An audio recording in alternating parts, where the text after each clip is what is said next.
Agora, o segundo momento do nosso dia tratando o assunto tentações sexuais. E vamos começar logo com pergunta. Creio que o bate-papo aí deve estar agitado. É um assunto que mexe muito com as pessoas. E, pastor Arival, o senhor definiu ali as esferas de onde a tentação vem, né? Então, a cobiça, o mundo e o diabo. Agora, isso parece ser muito teórico. Como que no dia a dia, como que na prática a gente identifica quais são essas fontes de tentação? Isso é muito simples, né? Você, por exemplo, vamos colocar um exemplo prático aqui. Você trabalha e lá no trabalho você se identifica ou tem afinidade com uma pessoa, né? E daqui a pouco você começa a estabelecer conversa, um relacionamento, né? Vai almoçar juntos e tal.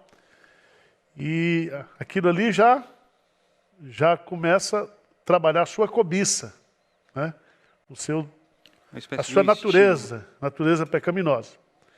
Ao mesmo tempo, né, você tem o diabo, que fica, eu diria assim, buzinando na sua cabeça. Por que você não tem um caso com essa pessoa? Né? Aí você chega um dia na sua casa e tem um problema, uma discussão, um desentendimento com a sua esposa. E aí o diabo diz, está vendo como é que você é infeliz? Né?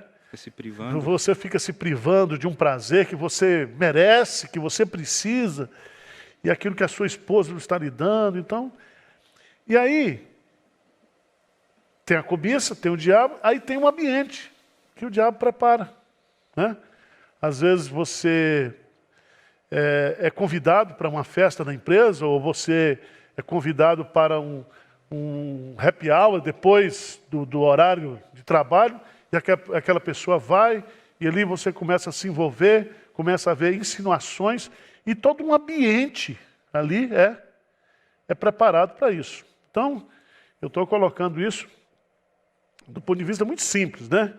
A Bíblia fala, de fato, que é o nosso desejo, é o diabo e é o mundo, né? E o mundo ele é usado, as circunstâncias são usadas, né? Eu me lembro de um colega meu que ele se apaixonou, né, por uma pessoa e parecia um inferno, porque próximo do trabalho que ele realizava tinha um motel, né? E sempre que ele passava, estava aquela placa lá, chamando, quer dizer, o diabo, ele prepara as circunstâncias, eu digo sempre assim, que sempre cria-se a oportunidade para pecar, né? E a mentalidade da sociedade parece que tenta te empurrar para isso, né? Ninguém tá preocupado com isso, Léo, porque hoje essa questão do pecado sexual é quase, eu diria assim, uma imposição, né? Uma imposição. É só você olhar, né? A quantidade de divórcios que existe, a quantidade de infidelidade que existe dentro dos casamentos, dentro dos relacionamentos conjugais. E isso também está presente na igreja, né? Nós não estamos aqui querendo esconder, porque a igreja está no mundo, está na sociedade. O número de divórcios, problema de infidelidade conjugal, está presente também na vida da igreja. Sim. E, pastor Alberto, pegando esse aspecto que o pastor Arival colocou, da ideia do mundo, né, prepara o ambiente, o senhor acha que são apenas as circunstâncias que me induzem a pecar? Né? Ou existe algo mais profundo nessa queda da tentação sexual? Obrigado, Léo, pela sua pergunta. Eu gostaria de nos lembrar de um trecho da Escritura que está no Evangelho de Marcos. Evangelho de Marcos, no capítulo 7, a partir do versículo 20, diz: E dizia, o que sai da pessoa, isso é o que contamina. Porque de dentro do coração das pessoas é que procedem os maus pensamentos, a imoralidade sexual, os furtos, os homicídios, os adultérios, a avareza, as maldades, o engano, a libertinagem, a inveja, a blasfêmia, o orgulho, a falta de juízo. Todos estes males vêm de dentro e contaminam a pessoa. Nós estamos lidando com algo poderosíssimo, que se inicia no centro motor da existência humana. E a Escritura usa diversas vezes várias palavras, mas uma das palavras que mais define o homem interior é a palavra coração. Ela está abundantemente demonstrada, tratada no Antigo Testamento e também no Novo Testamento. Não é uma questão simplesmente dos instintos, né, como as pessoas falam, ou simplesmente desejos, mas existe algo por trás disso. E, na realidade, a Escritura fala disso de forma muito profunda. Isso surge, vem do coração do homem. Por isso que, quando falamos sobre sexualidade, falamos de algo poderosíssimo na experiência humana. Por isso, todos nós precisamos realmente estar atentos. Nenhum homem e nenhuma mulher está como que blindado diante destas tentações sexuais. A pandemia, o isolamento, ele simplesmente foi um ambiente favorável para que coisas como essa viessem à tona com talvez uma força maior, né? Assim, quando o homem é tentado e cria esses escapes, né? Isso é um problema não da pandemia, isso é um problema do homem pecador desde Adão e Eva, né? Serve como um catalisador, ele só traz à tona o que já estava ali. Aí, pegando aqui, eu entendo que a nossa ideia ela é tanto prevenir quanto remediar, né? O senhor, na sua palavra aqui, colocou um momento para aquele que já está caído, né? Aquele que já caiu, já cometeu o pecado, ele se arrependeu, mas eu quero que vocês dois nos ajudem com passos práticos para aquele que está caído. Como ele se levanta? Porque o pecado sexual ele traz muita vergonha, né? E isso faz com que a pessoa muitas vezes se feche. Léo, é o seguinte, a primeira coisa que nós temos que fazer como igreja é entender que esse assunto é um fato. Certo? É um fato. Não temos que esconder isso, né? Nós temos aí os adolescentes, os jovens, os casais. Hoje a tentação sexual ela vem pelo celular, né? Você não precisa ir atrás.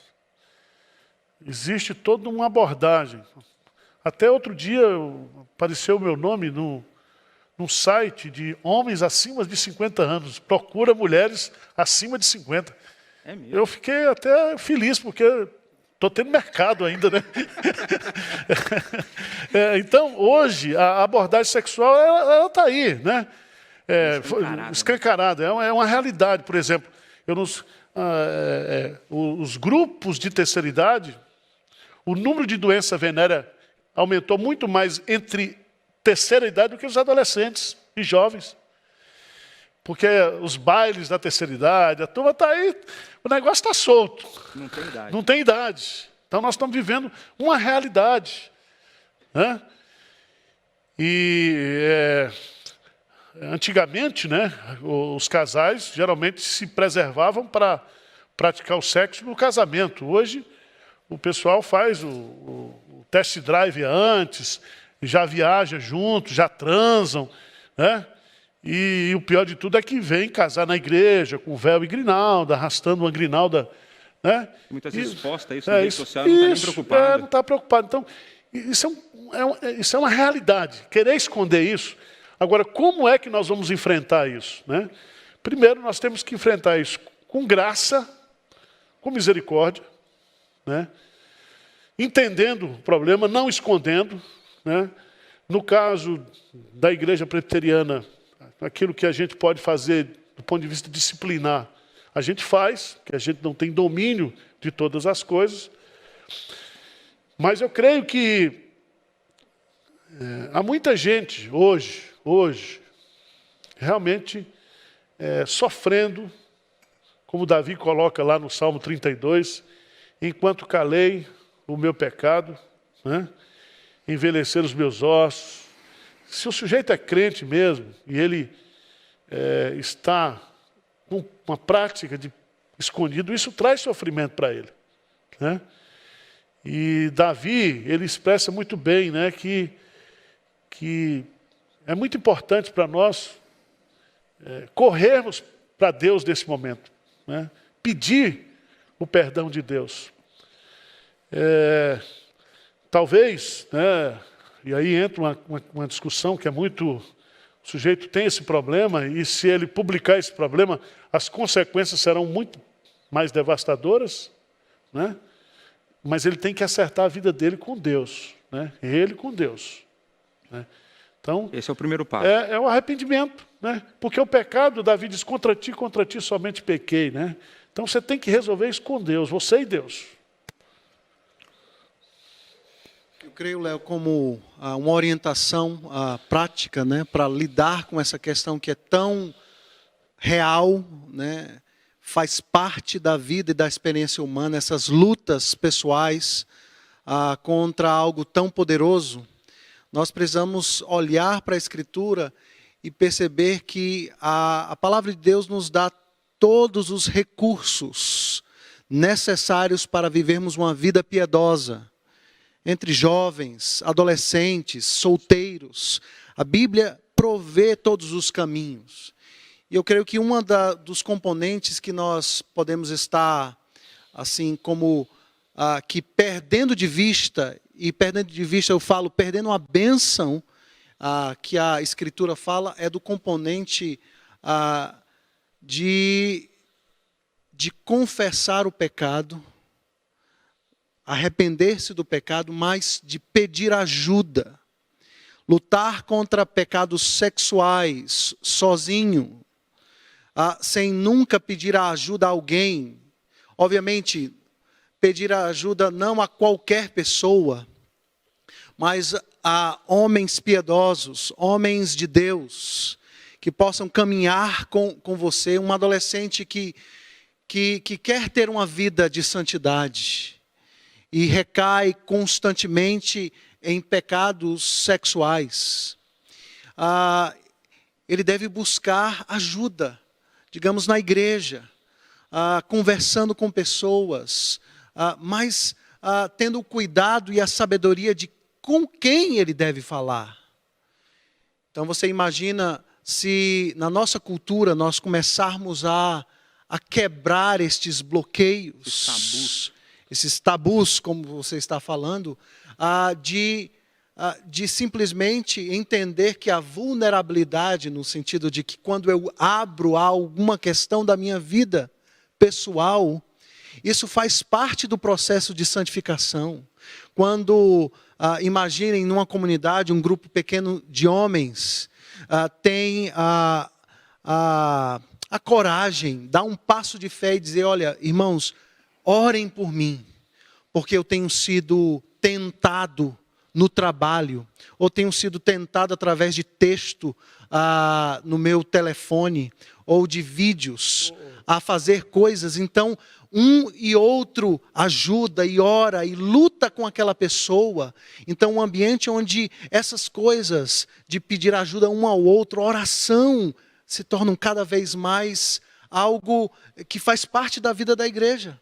Então, isso precisa ser buscado. Eu acho que a igreja de Pinheiros, ela está se prontificando para isso. Nós temos aí o MENAP, que é um trabalho feito com homens. E temos um trabalho que é feito com os adolescentes. Porque quando a gente fala aqui em tentação sexual, a gente está falando de tentação sexual do ponto de vista do homem para a mulher. Porque essa é a disposição que Deus fez. Natural. Né? É natural. Mas há pessoas que são tentadas com atração sexual por pessoas do mesmo sexo. Né? E hoje há uma ditadura da homossexualidade. Né? E como tratar? Essas pessoas precisam ser ajudadas também. Né? Se você é um adolescente, se você é um jovem, e você está em crise nessa área aí, né? E você sabe que a palavra de Deus coloca claramente que há práticas sexuais hoje que são distorções da sexualidade. Né? Se você pegar a pedofilia, se você pegar a pornografia, né? Se você pegar essa questão da homossexualidade, todas elas são vistas do ponto de vista, são reais na Bíblia, a Bíblia não esconde, Sim. mas são pecados que precisam, são tentações que precisam ser enfrentadas e tratadas, né? Então a gente não pode hoje enfiar feito avestruz, né? A situação está aí. E Não adianta tampar o sol com a peneira. é isso, e você vê claramente Paulo tratando desse assunto lá em Corinto, né? Quando escreve a carta, e sempre, sempre a igreja enfrentará. Eu digo sempre que problema de bebida, problema de sexo, problema de dinheiro, problema de poder, isso vai existir na igreja até a volta de Jesus Cristo. Então, Em todo o enredo da Escritura está presente, né? então não tem como a gente fugir disso. Agora, o que nós estamos, de uma certa forma, propondo é uma sexualidade sadia, né? Porque o sexo é uma bênção de Deus. Se você Conforme for Deus uma desenhou. pessoa que tem uma vida sexual saudável, isso é uma bênção, né? Você é um cara feliz, né? E eu acho que uma das melhores coisas que Deus criou foi a sexualidade, né? Não há coisa mais linda do que a vida. Aliás, Provérbios diz lá que a coisa é um mistério, né? O envolvimento de um homem com uma mulher, né? A Escritura até reserva um livro, né, reverendo? Isso, Cantares. Cantares de Salomão, e é um livro que fala do amor, né, de um homem para com a mulher. Então, a Escritura, ela não abafa isso, Ela ela não trata esconde, isso, né? e isso deve ser ensinado, né, como realmente uma bênção de Deus. Você parar para imaginar que Deus idealizou isso para a felicidade e a alegria de homem e mulher, de marido e esposa, que ele pensou nos mínimos detalhes para o prazer de marido e mulher. Isso é extraordinário. E é isso que tem que ser ensinado, porque nós vivemos numa sociedade extremamente saturada. Falar sobre isso é um tabu, né, como Léo colocou, mas falar sobre sexo é algo bíblico, divino, algo criado por Deus, e isso precisa ser resgatado este temor e essa alegria pelas bênçãos de Deus. Aí a última pergunta, aí passar para a Tainá, já pode ir selecionando, fazer a última aqui. O senhor, na sua palavra, o senhor definiu o ambiente onde o sexo deve ser praticado, dentro do casamento, certo? Então, fora do casamento, antes do casamento, ele constitui uma prática errada, né, pecaminosa. Nessa sociedade, né, que tão sexualizada, como a gente tem falado aqui, os nossos jovens e adolescentes têm sofrido muito com as tentações. A pergunta é, o que é a fornicação que o senhor falou? A fornicação, antes do casamento, é só o intercurso sexual ou tem mais coisa que entra no pacote? Olha, Léo,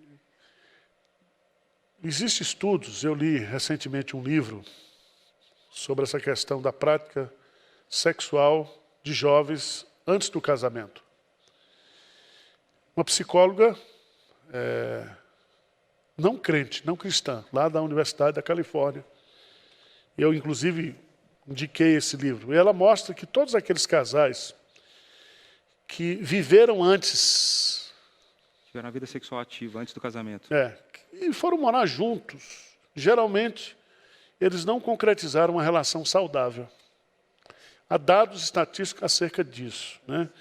Então, quando a Bíblia fala para o jovem, ou fala para o adolescente, vale a pena esperar, é porque a Bíblia tem razão, certo?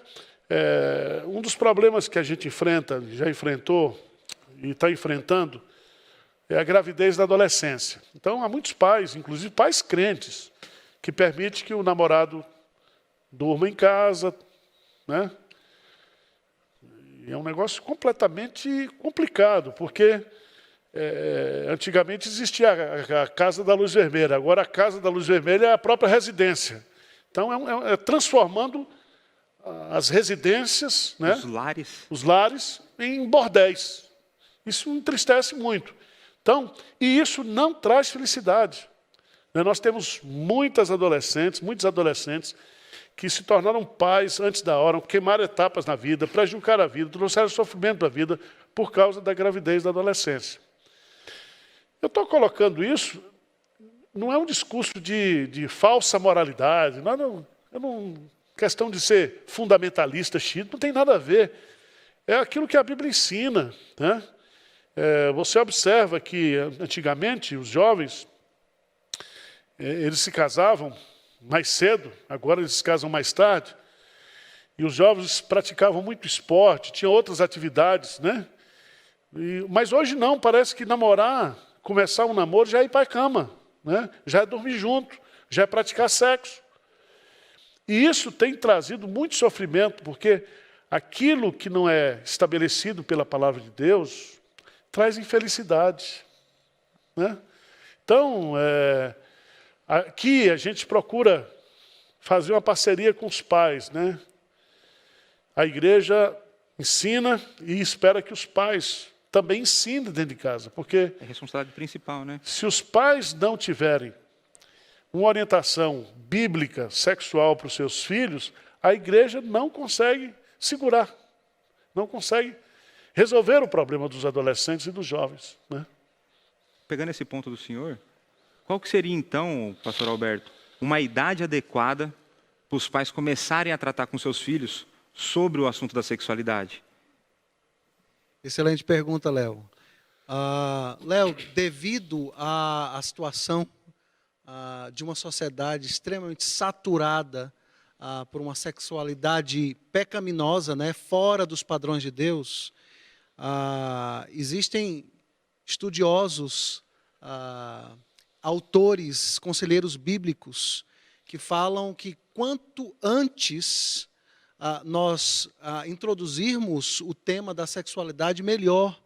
Isso para que nós possamos construir na vida dos nossos filhos uma visão da bênção de Deus quanto à sexualidade. Falar do sexo como algo abençoador, criado por Deus para o ambiente do casamento, antes que estas mensagens mundanas, antibíblicas, cheguem ao coração do nosso filho. Nós vimos na palavra da nossa irmã Eleni Vassão, que em média hoje as crianças com 11 anos, 8, 7 anos, têm acesso, exposição à pornografia. Então elas vão ser doutrinadas, vão ser construídas com uma visão que não é bíblica. Por isso nós temos tantas dificuldades de falar sobre sexo abertamente, mas baseado na Bíblia. Então, quanto antes falar sobre sexo, obviamente com uma linguagem infantil. Um exemplo, quando o seu filho de 6 anos, 5 anos, perguntar: papai, como é que eu nasci? Ao invés de você falar que foi uma cegonha, né, que trouxe você pode falar numa linguagem infantil, dizendo: olha, filho, Deus colocou amor no coração do papai, amor no coração da mamãe, nós nos casamos, Deus nos abençoou, um pedacinho do papai, junto com um pedacinho da mamãe, formou você. Então, eu estou falando sobre sexualidade, mas numa linguagem, obviamente, adequada a crianças, para que nós possamos ser proativos, essa é a palavra, proativos.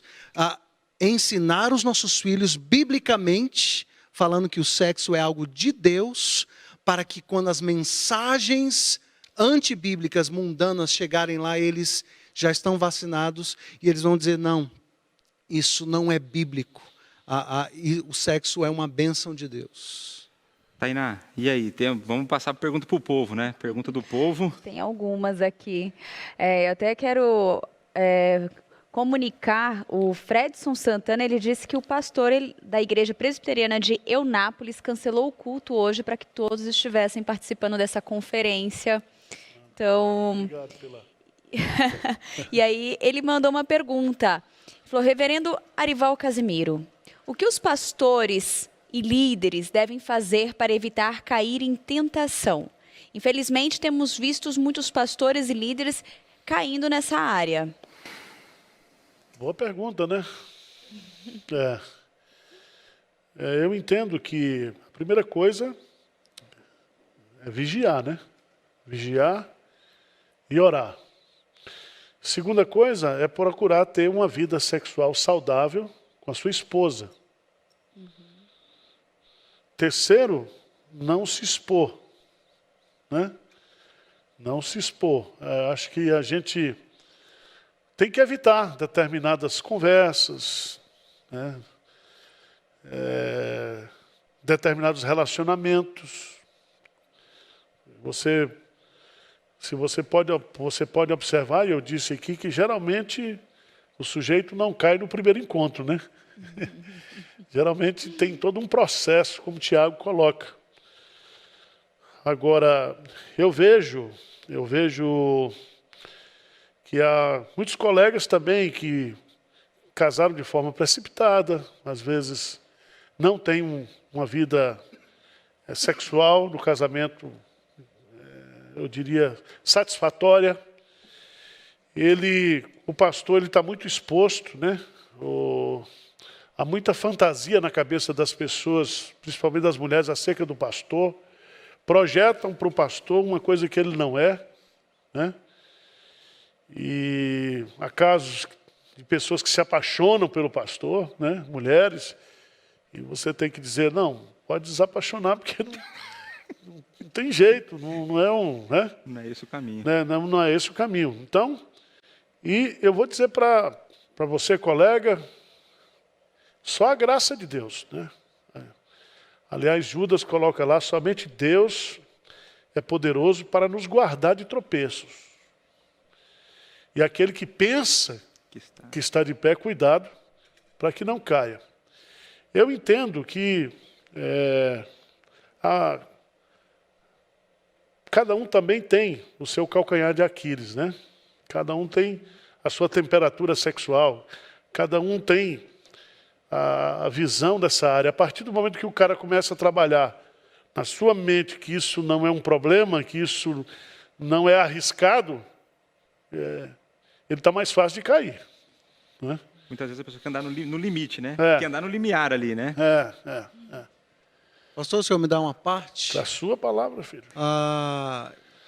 Eu olho e vejo esse problema da vida pastoral de uma forma muito particular, e nós temos que reconhecer algo.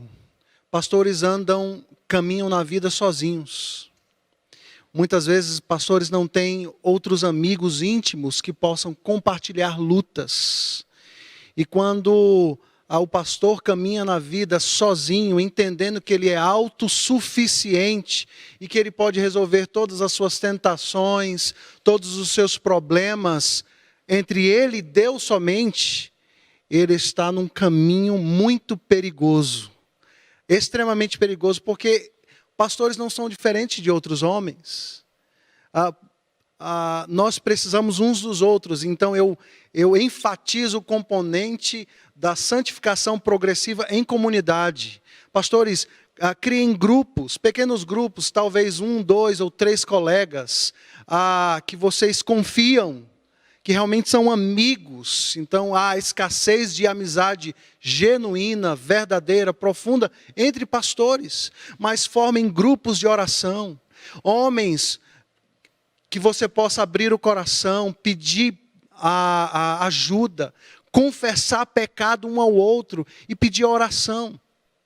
Se isso eu creio que é um componente realmente extremamente prático, bíblico, uma cultura de prestação de contas.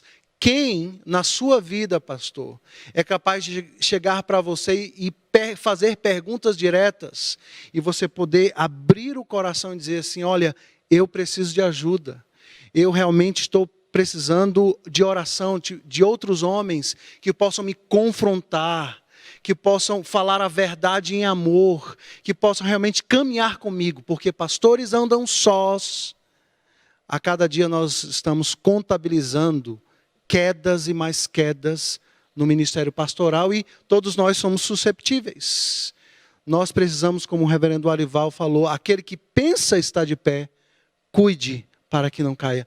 Nós precisamos uns dos outros para lutar contra algo tão poderoso que são as tentações sexuais. Uma outra pergunta que veio do bate-papo é um cristão que caiu, né, em pecado sexual, pornografia, masturbação, ele se arrependeu, ele confessou, ele se ajeitou com Deus, se ajustou com Deus.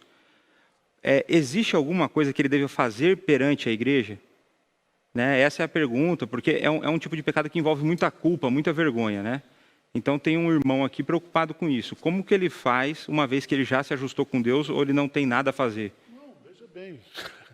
O que a Bíblia fala? Examine-se, pois, o homem a si mesmo, né?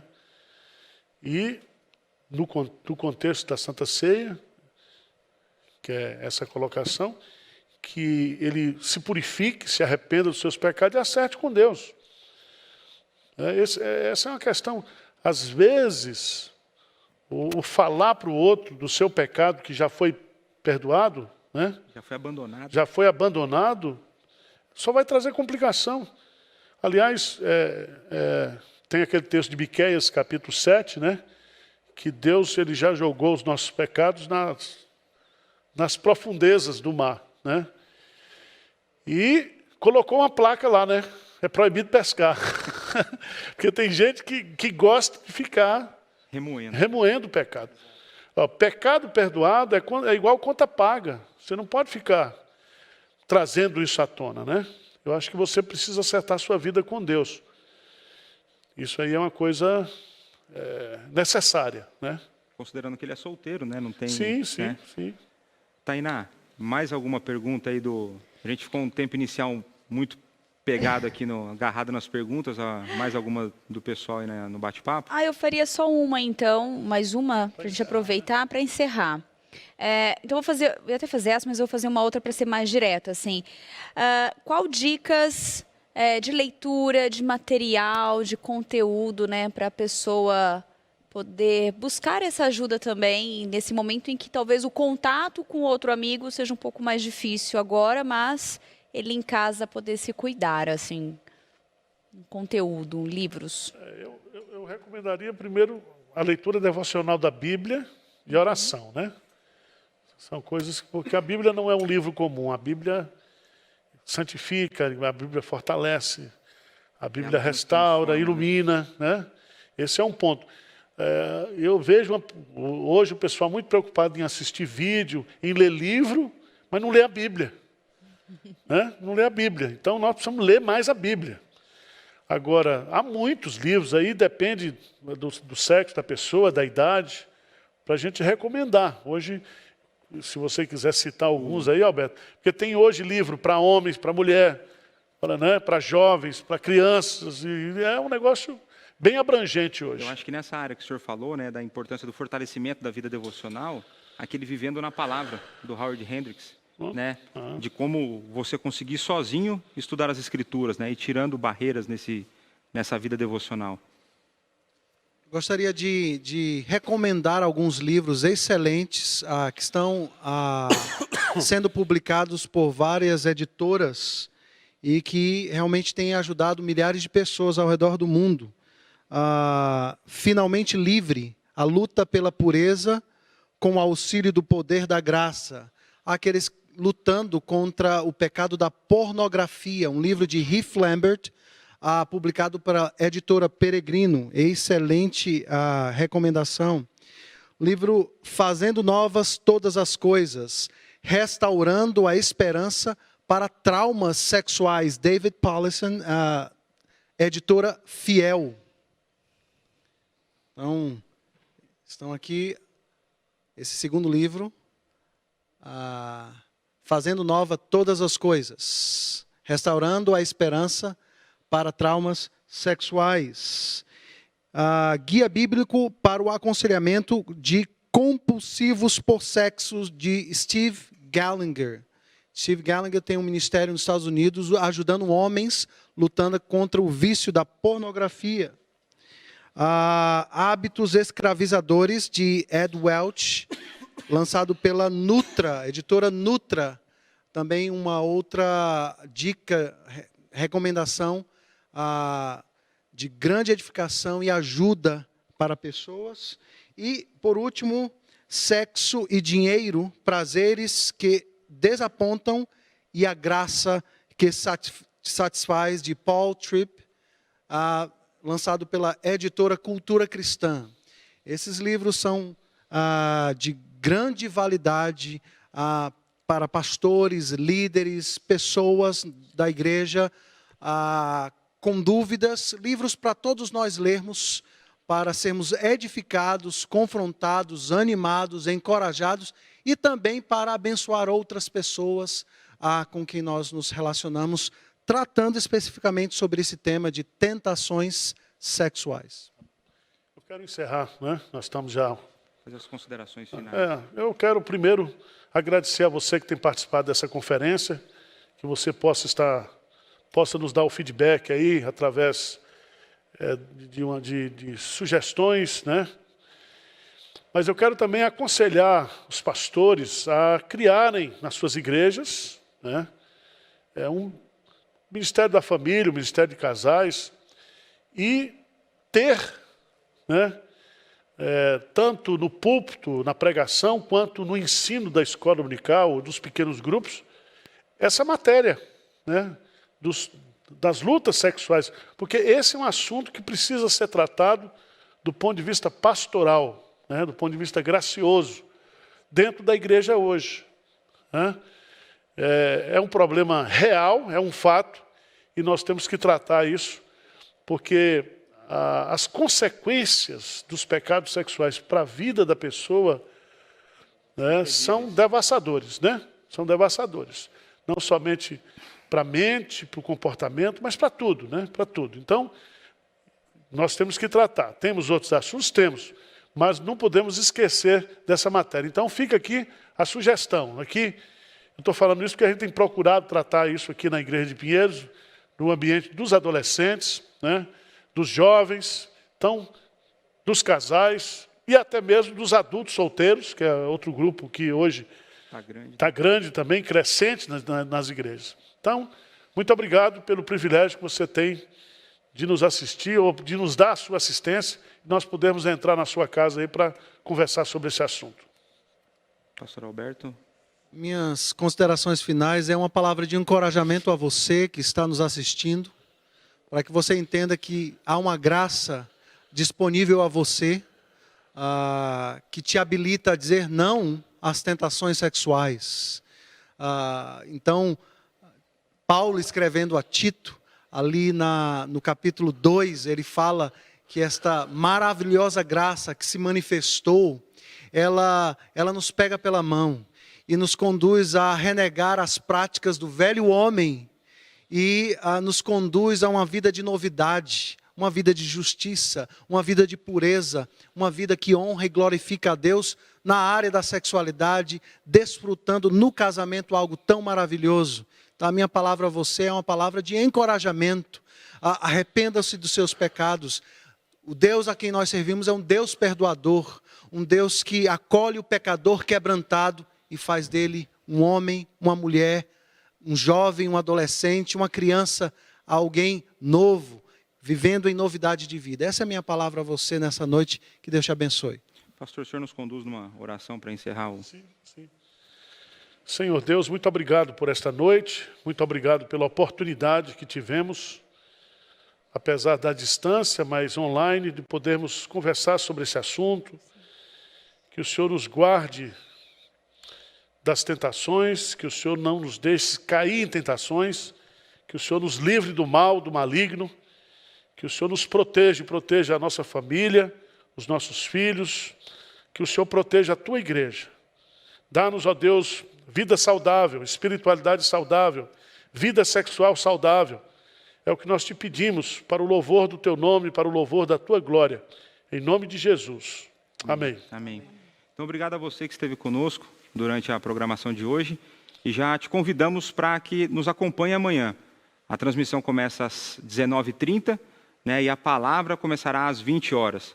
O tema amanhã, crise financeira.